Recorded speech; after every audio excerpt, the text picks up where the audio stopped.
Well, good afternoon, everybody, and thank you for being here today to recognize this important next step we're taking to redirect the Richmond criminal justice system. Last Friday night, 945 residents of the old Richmond City Jail moved into the new Justice Center. Really should get a round of applause for that. This is something that has been in the making for the last 5 years, and I want to thank the members of City Council. I want to thank our CAO and our DCAO, Chris Bechler, for representing our team and making all of this happen. I'm going to say a little bit more about City Council a little bit later on in my remarks. But it's important for you to understand that Richmond has needed to replace this jail for decades. On my first day in office, there was on my desk a plan to put in place a 2,000-bed facility, and I decided two things. The first thing I decided was that the time for delay was over. The time to get this done was now. The second thing I decided was that I would not continue the policy of simply warehousing people. We really needed to build a smaller facility, and many people said that that could not be done, said it was too difficult, but we recognize that anything worth doing is never going to be easy. I felt that the focus needed to be on preserving public safety by reforming the larger criminal justice system and how it operates. And I said then, and I believe today, that people who are guilty of minor offenses don't necessarily need to be in jail, that people who have the possibility to be more productive citizens, we need to find ways to make that outcome possible for them. And so while we have dedicated resources to building this new facility, we began developing strategies to reduce the jail population. And the reason is clear. Jail should be the last option and not the first. We don't want to make jail the first option for people who have difficulties in their life. And so everybody here believes that we can house our jail population in a facility that allows us to meet our moral responsibility and also ensure public safety, while at the same time working to shape different outcomes and better solutions for those who've taken a wrong turn in life. So let me tell you about some of the things that we have done in order to decrease our population. We now have a mental health pre-trial docket because those who have mental health issues need to be directed toward places where they can get help. We're taking a more common sense approach to the persons who come into the facility. We now have a multi-jurisdictional crisis triage center that has been successful. It's established to continue medical, psychiatric, and law enforcement and emergency mental health resources in one location. We're also now using home electronic monitoring, and we also have a day reporting center. And I see people here today who have been so essential in making that happen, and I really want to thank all of them for the hard work that they have done. We also have alternative sentencing is now in place for people with substance abuse problems, because substance abuse is as much a health concern as it is a criminal concern. And then finally, we have bond reform efforts underway. And I strongly believe that if somebody gets in trouble but they are not threatening public safety, we should not lock them up just because they're too poor to pay a small bond. And so these are some of the things we have done to try to affect a smaller jail population. Now, a change of this magnitude is possible only through the collaboration and trust of a lot of people. A lot of work has gone into this, and many of those people are here today. And so let me just personally thank Mike Herring, our Commonwealth Attorney, who was at the table with us consistently helping to make this happen. We want to thank Dr. Jack Lanier and his team from the Richmond Behavioral Health Authority. Ray Tarasovic and the police department have been by our sides through this entire endeavor, and we want to thank them as well. Also, David Hicks and Rufus Fleming for taking on the task of transforming the Department of Justice Services. We really appreciate the yeoman's work that they have done to get us to this place. Their work has paid off, and I want everybody to know that this new Justice Center opened under capacity with 945 residents. We have a rated capacity of 1032. That made the sheriff laugh. That is correct. And let me thank City Council for their support in this regard. I want to thank Kathy Graziano, who was president of the City Council at that time, and she rode over here with me today in my ear the whole time, telling me what to do. But Kathy, thank you for being here. And then Ellen Robertson, Vice President of Council, we're in her district, and she helped us tremendously in getting the support of the Eastview community. And so, Ellen, we want to thank you. So let's give Ellen and Kathy a round of applause. Thank City Council for their hard work. For too long, complacency and a lack of action has allowed an inhumane facility to operate far longer than it should have, far too long. And we're here today to not celebrate, but to recognize that a new day has come. And a new day is a day where we have a humane facility for those who find themselves in need of it. Let me thank Sheriff C.T. Woody for being an excellent sheriff and for being on board with this process from the very beginning. And if nobody is happy today, I know that he's happy today. Yes. Thank God. Yes. And he's going to take us to the command center, and we're going to show you how this high-tech facility works. But before that, we're going to have him to give some remarks. Sheriff Woody. Thank you, Mayor. Thank you.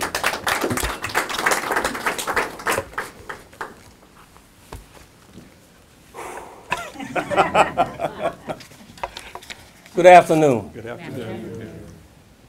The opening of the Richmond City Justice Center marks a new era for the citizens of the city of Richmond and this region. An era of progress and forward thinking that leverages state-of-the-art technology along with a well-trained team of correction professionals to meet the needs of our community. We have come a long way from the antiquated Richmond City Jail to a cutting-edge facility that is the Richmond City Justice Center. Through the sheer commitment of our Honorable Mayor, Mayor Dwight C. Jones, along with the support of Richmond City Council, we have made it to this landmark day of the city of Richmond. The resourceful and tireless work of those working in the former facility endured many years of strained conditions to ensure the safety of lives of those we are entrusted to protect. Through blistering heat, unceasing overcrowding, and crumbling infrastructure, we have made it.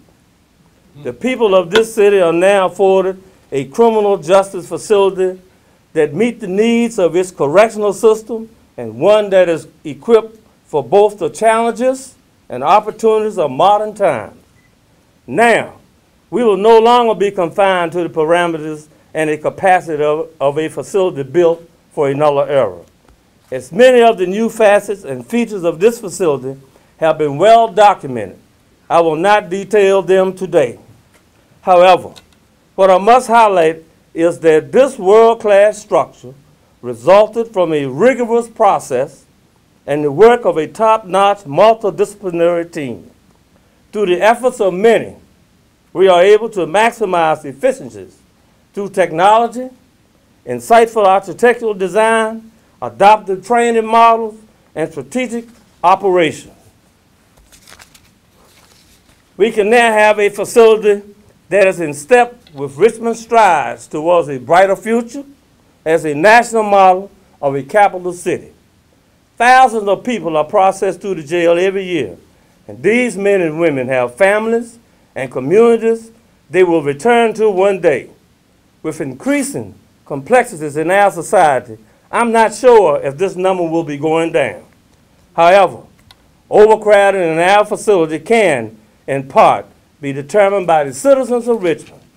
Our community must decide whether we place more offenders in jail or leverage community service types of punishment when the offense suit those alternatives.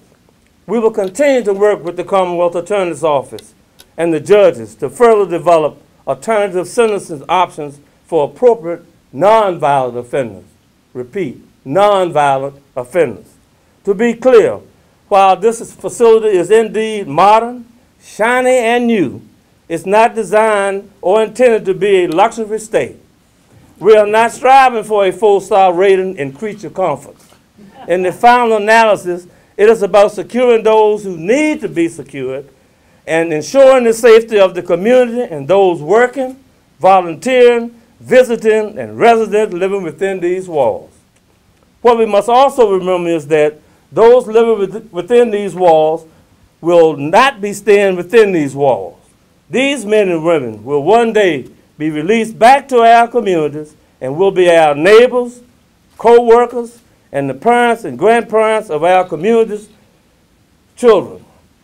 At the Richmond City Justice Center, we will work towards the goal of releasing people more ready to be productive citizens among us than when they arrive. As the Honorable Nelson Mandela reflected on his first day of freedom, and this is freedom for a lot of folks, after 27 years of incarceration, I quote, "As I walked out the door toward the gate that would lead to my freedom, I knew if I did not leave my bitterness and hatred behind, I would still be in prison." In closing, as your sheriff, it is my mission that the future residents of this facility will leave its gates filled with an experience that was constructive enough to get them on the right track, but not so good to make them want to come back. Thank you.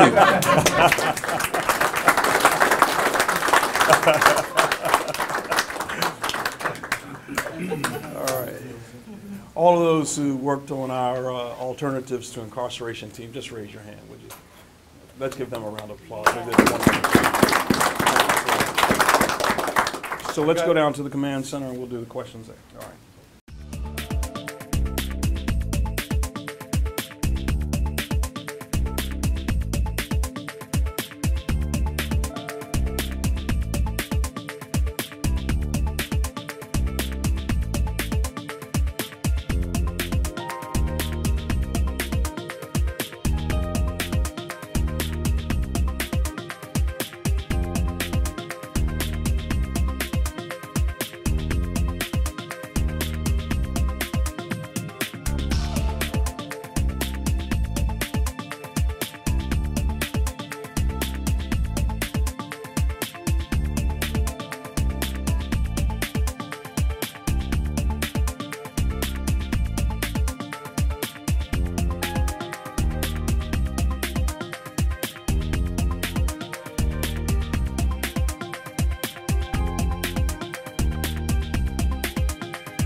What is the cost of the project so far?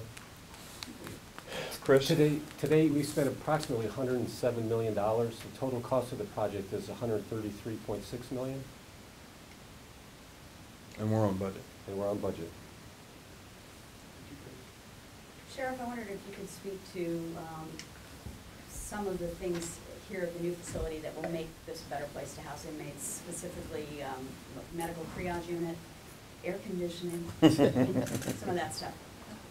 Yes, this building is much more secure, it's safer. Of course, we have more cameras. It is not only the air conditioning, but the residents themselves have been very happy at their surroundings and their pods. It's one deputy for every 48 residents, and so everybody is very, very happy about it. We have what we call a triage, but it's actually a hospital within this facility. We have dialysis that can be treated here. We have dental service that actually goes here, which makes it cuts down on movements. All of the residents will not have to eat in a cafeteria now. They actually will have the food brought to them, and they will eat on the pods where they are. They will do their visitation by video arrangement with the families coming in. They can talk to them longer. They will not have to be moved. That's another safer thing. Each pod has its own outdoor facility where they can take exercise and everything else without going outside. So movement has been cut down tremendously. That's a very, very safety issue. We have one of the largest kitchens in the state. They'll be eating 3 meals a day. We serve over 1,000,004 meals per year. We have the quartermasters now, just like the laundry where you go to. You walk in, you push a button, you pick your clothes off it, and there you got them instead of going looking for them and things of that nature. So it's a win-win situation all around. Safer, secure, better environment. It's a great work environment for the employees that's here. Morale has gone up 100%. We moved 945 residents Friday night, all night long, 24 hours. No one went outside, no trouble, no fights. Everybody was excited and couldn't believe what they was moving from and moving into. So it's a win-win situation all the way around. What was your department staffing level at the city jail, and what will it be at the Justice Center? Our current staffing level remains the same. We're in the process now, sir, of evaluating in particular departments and divisions how processes have shifted, looking towards focusing elements towards operations and such. So at present, our previous staffing levels and our current staffing levels are the same. What is that? And I don't have that number off the top of my head, sir. We'll get that to you. Mr. Mayor, 485. we had an intern who began work at office today. He plays for George Witt's football team, which once again will have no home football games this year because there are no stands for the spectators to sit in. I think you know, one question, and I understand this city jail is long overdue. I credit everyone who's been involved, but what would you and others say, you know, while this student once again on the football team of 15 teammates will be bused to every first-class facility in and out of the city, while, you know, people who've broken the law have gotten a nicer place to stay. I mean, I've seen nothing to really address a lot of these crumbling schools, other than, you know, some new schools being built. And I know it's not an easy task, but some would say, why build a nicer place for the prisoners while the students and faculty, you know, continue to work in basically crumbling schools? We have an old city with many, many needs, and these needs have to be addressed as time moves on. This facility is 40 years late. It should have been done decades ago. And so we have to take our needs one at a time. All of them are important, and we intend to make strides in all of those areas. When you make a statement like that, it's important to recognize that we have built 4 new schools. The first new high school is being built in the city of Richmond. It has been built in the last 40 years. We have 2 new elementary schools online, and we just opened a new middle school. City Council has just appropriated significant amounts of money for school maintenance. And so it would be improper to suggest that somebody's getting the short end of the stick. We're doing great work in the city of Richmond because we have many needs, and as we get an opportunity to address those needs, we will. And I may add to that in reference to those students, I would much rather see them bus from one area to another area to a better facility than that would prevent them from even coming into a facility like this. You see, the name of the game is an ounce of prevention will prevent a pound of cure. And this mayor is the only mayor that have gotten us a new jail and also have gotten us numerous schools. So it's a start. I agreed with him about building a smaller jail. We should build smaller jails and bigger schools. And everybody was talking about being overcrowded. 945 people are in here. It might be less or it might be more. More than likely it's going to be less. But the priority is the citizens of the city of Richmond, the communities themselves got on me. They in turn got on council. And they wanted it, and we got it, and this is a needed thing. because it will prevent other people from coming in here, no matter how new it is. It would also help us to keep those that have come in here. Not everybody in here is a criminal. Not everybody in here is a criminal, and most of the people that are in here have not been convicted. They are innocent until proven guilty. The majority of them stay here until they are found guilty or innocent. And so that's a situation that we are correcting things from the past and actually moving forward. What was the temperature set at today? This is a centrally controlled. Yes, it is. Any idea what the temperature is? Because I know it probably got up 100 plus over there. Just wanted a little comparison. If you happen to know. I have no idea. I was so fortunate to have the mayor, the mayor and council agreed to having hiring a contracting firm that handled this whole situation. So that's another good point, that we won't have to do anything like our deputies. It's cooler over here than it is over there. Yes, it is.